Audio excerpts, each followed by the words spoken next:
اگر آپ مصیبتوں سے بچنا چاہتے ہیں تو طاقت کے اصول کو سمجھو۔ اگر آپ نے طاقت کے اصول کو سمجھ لیا تو آپ سمجھیں آپ نے مصیبتوں پر بھی قابو پا لیا۔ اس کی آپ کو چھوٹی سی مثال دیتا ہوں۔ فرض کرو سڑک پر آمنے سامنے دو گاڑیاں آ رہی ہیں۔ ایک سائڈ پہ ایک سزوکی کار ہے مگر دوسری سائڈ پر ایک بڑا ٹرک آ رہا ہے۔ ان دونوں کی آپس میں ٹکر ہو جاتی ہے تو آپ خود سوچیں میکسیمم نقصان کس کا ہوگا؟ ایک چھوٹی گاڑی کا زیادہ نقصان ہوگا۔ اسی طریقے سے اگر آپ کسی بڑی طاقت کے ساتھ الجھتے ہیں تو آپ کے لیے زیادہ نقصان ہوگا۔ بہتر یہ ہے کہ آپ بڑی طاقت کو اس وقت تک نظر انداز کریں جب تک آپ اس سے زیادہ طاقتور نہیں ہو جاتے۔ اس کی میں آپ کو ایک اور مثال دیتا ہوں۔ پاکستان کے تقریباً 1 سال بعد چین آزاد ہوا۔ چین کے بے تحاشا مسائل تھے، حتیٰ کہ پاکستان نے چینی صدر ماؤ زے تونگ کو سب سے پہلا PIA کا جہاز دیا تاکہ وہ اندرون ملک سفر کر سکے۔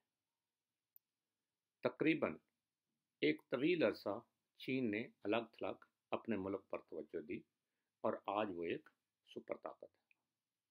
دوسری طرف ہمارا ملک جس نے آزادی کے بعد ایک بڑی زبردست ترقی کی، اور اس کا جو ترقیاتی ماڈل ہے وہ کوریا اور ایسٹ ایشیا کے ممالک نے فالو کیا، لیکن بدقسمتی سے ہم نے دنیا کے ہر تنازع میں اپنا حصہ ڈالا۔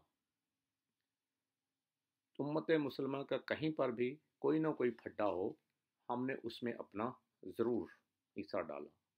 ہر تنازع میں ہم شامل رہے اور آخر نتیجہ یہ نکلا کہ ہمارے لیے اپنا سروائیول ہی مشکل ہو گیا۔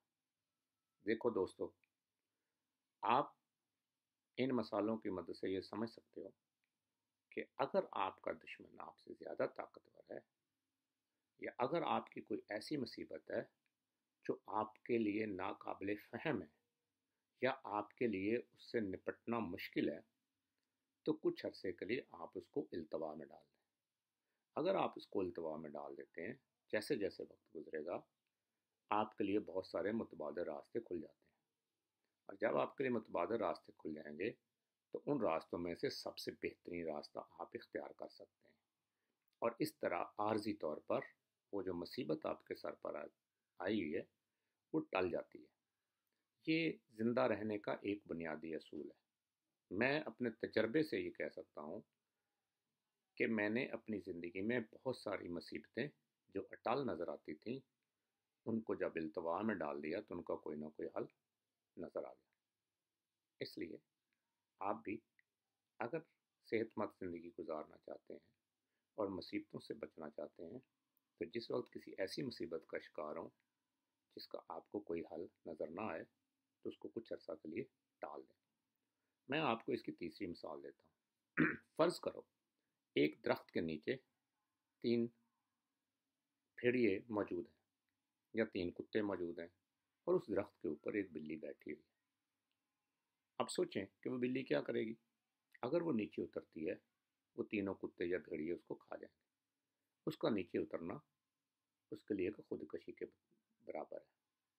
اس کو انتظار کرنا پڑے گا جب تک وہ تھک ہار کے بھیڑیے وہاں سے کہیں دور نہیں چلے جاتے یا وہ سو نہیں جاتے، ورنہ اگر وہ ان طاقتور کتوں یا بھیڑیے کے سامنے لڑائی کرے گی تو وہ ماری جائے گی۔ میں اور آپ پاکستان میں رہتے ہوئے بہت دفعہ ایسی مصیبتوں اور ایسی مسائل کا سامنا کرتے ہیں، اور اکثر ہم اپنے سے بڑی طاقت میں الجھ کر اپنی بہت ساری توانائیاں ضائع کر دیتے ہیں یا اپنے لیے بے تحاشا مصیبتیں اپنے کھاتے میں ڈال لیتے ہیں۔ مصیبتوں سے بچو، اور جب آپ مصیبتوں سے بچو گے تو آپ ایک بہتر، اچھی، صحت مند زندگی گزار سکیں گے، کیونکہ وقت بدلنے کے ساتھ مصیبتیں ٹل جاتی ہیں اور آپ کے لیے بہت سارے نئے راستے کھل جاتے ہیں۔ شکریہ۔